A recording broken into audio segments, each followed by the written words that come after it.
Saturday marks the 20th anniversary of the 9/11 terror attacks on America. And in this week's in-depth conversation, we thought we would talk about the memory of those terrible days, what we've learned since then, and ask a fundamental question. Are we safer now than we were in 2001? Frank Keating was the Republican governor of Oklahoma during both 9/11 and the Oklahoma City bombing. And former Democratic State Senator Tom Ivestor served in Afghanistan after 9/11. They are joined by moderator Susan Cadeau for a look back and forward 20 years after America changed forever.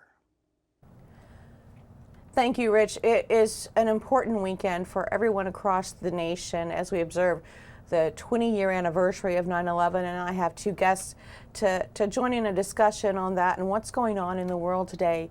20 years later, I'd like to introduce former Oklahoma Governor Frank Keating, a Republican who served the state of Oklahoma for 2 consecutive terms, and Colonel Tom Ivestor, who's a former Democratic state senator and who is currently a colonel with the Oklahoma National Guard and served with the 82nd Airborne Division and 3rd Special Forces Group in Afghanistan in 2002. Gentlemen, thank you so much for being with us. Thank you. Pleasure. Pleasure. Thank you. Well, let's start off with 9/11. It's here, the 20th anniversary, 20 years later. Governor, let's start with you. Do you remember where you were when the planes flew into the building, the World Trade Center? Well, I do, because I was having a breakfast in the governor's mansion. We were putting together the campaign to present to a vote of the people a constitutional amendment to pass right to work in Oklahoma. So it was a leadership group of a small group, but of business individuals and legislators to put together the strategy. And one of the people who was in the kitchen getting a cup of coffee and came out and said, "You can't believe this. There's a bunch of airplanes hitting buildings in New York."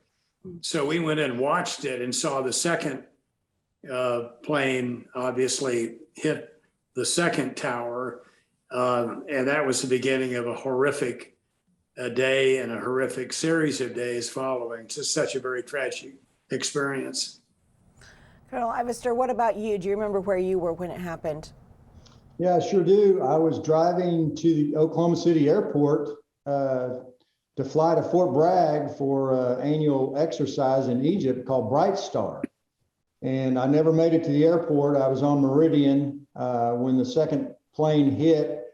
It was interesting trying to listen and figure out what exactly was going on, but it became apparent that this was something much more than anything we've experienced before. I remember stopped at a filling station just trying to figure out what to do next, called the unit. And by that point, all flights had been canceled. So yeah, I was turned away from the airport at that point.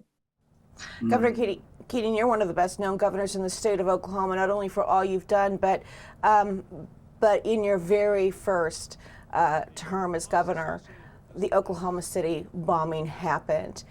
That had to have hit especially hard on 9/11 for you. So especially what's going through your mind coming off of the heels of the Murrah Federal Building bombing? Well, obviously, I was an FBI agent and the U.S. attorney here and have a law enforcement background and supervised nationally the U.S. Secret Service, ATF, U.S. Customs, prisons, Marshals, Interpol, all the U.S. attorneys. So I focus on all this as a law enforcement matter. Whoever did this, my gosh, this isn't an accident. But I certainly was just grief-stricken, as was the case here. When the Oklahoma City bombing occurred, it was an attack on a federal building that was filled with people. The same thing with the 2 towers. Those were large office buildings filled with people, and you knew instantly there would be grief and agony and death. And you knew Oklahoma City partnered up with New York really quickly. Did we not, because of our experience with the bombing in Oklahoma City? Well, and that, Susan, is one of the sad but also exhilarating parts of the response, because we had a series of FEMA urban search and rescue teams who came to help us and to assist us, even though Oklahoma City was unique in that the leadership of this tragedy was state. It was not like Katrina where the feds moved in and pushed aside the state. But that was not the case here. But I got to know the New York Urban Search and Rescue folks really well. But there were a number of those guys who were here for us. And this past February, a number of us went to New York just before COVID hit. And all those firefighters from 9/11, a bunch of them were there. We had a reunion. We visited the memorial, visited the Downey family, and all of us embraced each other, hugged each other as brothers and sisters because of what happened with them and with us. Did we send teams to New York City after 9/11 to help with search and rescue? Yeah, we did. As a matter of fact, we sent people from our urban search and rescue to assist them. Whatever they wanted, we provided because they were helpmates and friends. And Colonel Ivestor, I want to come to you. So you were in the military already at that time, 9/11, 2001. You were in Afghanistan in 2002. Was this a direct result of the announced war on terror that came after 9/11 happened? Yes, it was. So immediately after 9/11, all the anxiousness went with trying to figure out what was going on, not only nationwide, but what our military response was going to be. I ended up at the end of September going to Egypt with the 3rd Armored Cavalry Regiment and being assigned to the 5th Special Forces Group there. We were there through the end of November, protecting the Suez Canal. Previously it was a Bright Star mission, and then came home and immediately began preparations for deployment. I was in a special operations unit at the time, and we knew there was going to be a military response. Immediately, the president launched the Afghanistan operation, and shortly after the first of the year, I was on an airplane bound for Afghanistan. Excuse me. What was it like in Afghanistan when you arrived? At that point, the Americans were quickly taking over, and the Taliban was falling very, very quickly.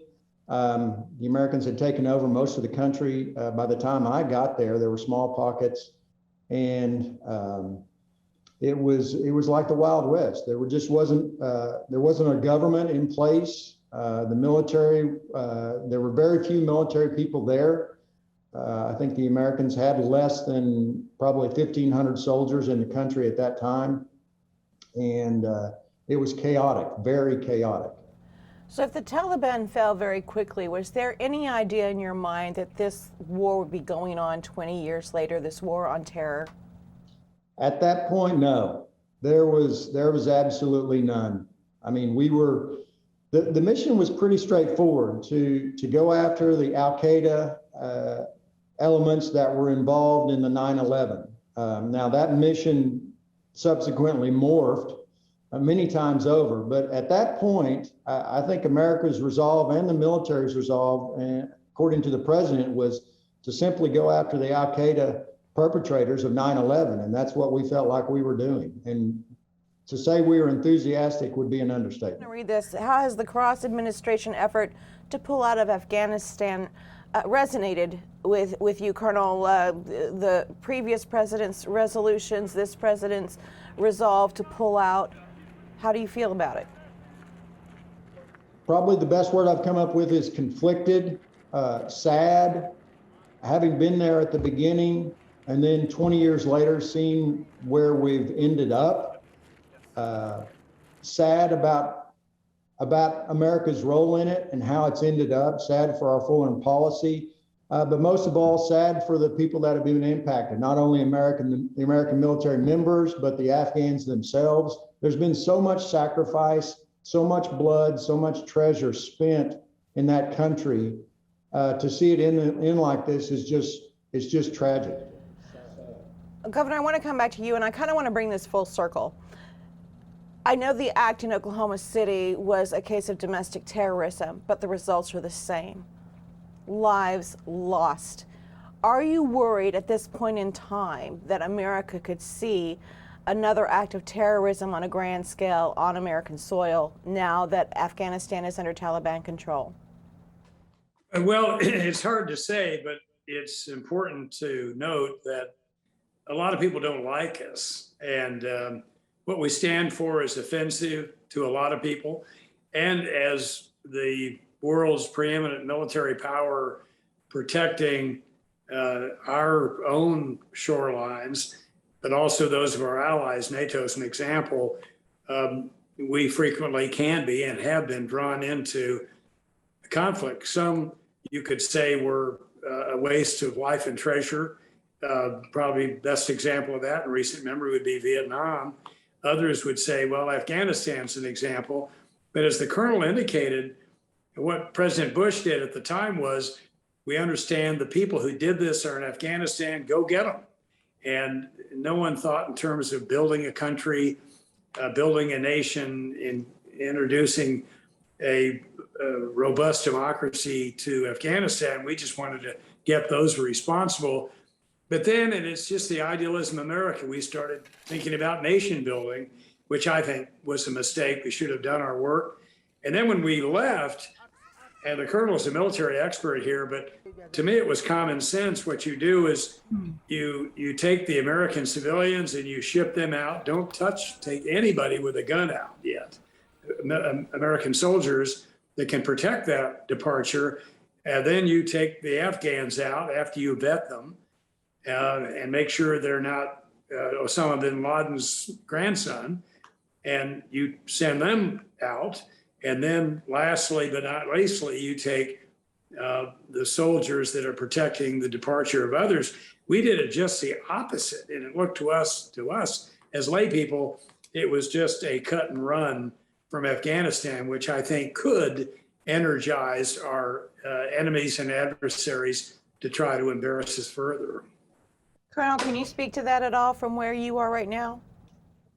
Well, I'll comment on the end there. The end was not what it should have been. I think that was obvious from everybody watching the video and the pictures coming out of the Kabul airport. It could have been done much better. It should have been done much better. In the end, though, over 100,000 people were evacuated. There's still ongoing efforts to get people out of there. And I know not only the U.S. government, but specific senators and congressmen are working tirelessly to make that happen. But if you look back over the last 20 years, you know, it's easy to sit here and play armchair quarterback. The mission that we had morphed, as the governor stated, from let's just go get the bad guys from the Al-Qaeda to let's go after the Taliban, to let's do regime change, to let's build a democracy. Let's build a safe, stable, Western-style government. And if you looking back on that, some of those goals were naive, but we spent a lot of effort and a lot of time and a lot of good people trying to accomplish those goals. Was it for nothing? Absolutely not. We accomplished so much over there. Could it have turned out differently? Absolutely. But at this point, it is what it is. Colonel, you were a state senator from 2006 to 2014, correct? Yes. And you were a Democrat, and Governor, you're a Republican. This is what's going on now in Afghanistan and the triggers we in Oklahoma have from our past experience. And now we're at the anniversary of 9/11. Is this a political issue at all, a partisan issue at all, or is this something where you're seeing everyone kind of has the same opinion? Well, I think it's important. I think the colonel would agree with me. I think after real tragedies, everybody comes together, and we did it. Democrat. Colonel, do you see any partisanship over something like this that's going on in Afghanistan right now? So yes, there has been here at the end, but we've got a long record of looking at this in different ways. The governor mentioned after 9/11, the nation came together in an act of unity and an act of solidarity in the face of horrific circumstances and people attacking our country. That slowly waned as the years went on. And then we had President Trump talk about withdrawing and direct talks with the Taliban, excluding the local Afghan government. And then, of course, President Biden pulling us out. So we've been back and forth between both Republican and Democratic presidents dealing with this issue. But I will say this and echo quickly what the governor said. This is not a Vietnam. Our American military is nothing like it was at the end of Vietnam. We still have probably and will for the years to come, the premier fighting force, the best soldiers, sailors, airmen, and Marines in the world, standing tall, ready to take on America's adversaries right now. And I couldn't be prouder to still be in the National Guard dealing with these folks. Gentlemen, I know we have much more we could discuss, but we're out of time. I'd like to thank both of you for taking time out of your schedules to visit with us about this important topic. Thank you very much. Thanks, Susan. Thank you, Colonel. Yeah, thank you, Governor. Appreciate it. Yes, sir.